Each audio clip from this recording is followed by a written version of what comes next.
potensi kita di Sulawesi Selatan khususnya sangat luar biasa itu. Ya. Sayang sekali kalau potensi yang begitu luar biasa dari sektor wisata ini hanya dibiarkan begitu saja gitu. Ya. Kita sudah punya UNESCO Global Geopark Maros Pangkep. Betul. Kita sudah punya cagar biosfer. Ya. Di Maros Pangkep juga. Kita punya taman nasional yang juga diakui dunia, Takabonerate di Selayar. Ya. Ya.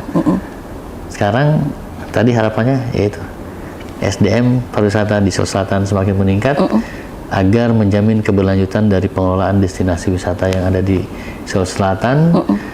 Kita menjadi lebih dikenal sebagai kota wisata itu, di mana masyarakatnya mandiri dalam melakukan pengelolaan wisata, tidak lagi bertanya susah sekali peluang kerja, tapi karena mereka berhasil menciptakan lapangan kerja. Wah, ambil peluang gitu ya. Melihat peluang, ambil peluang, kemudian diimplementasikan gitu ya Pak Yadi ya.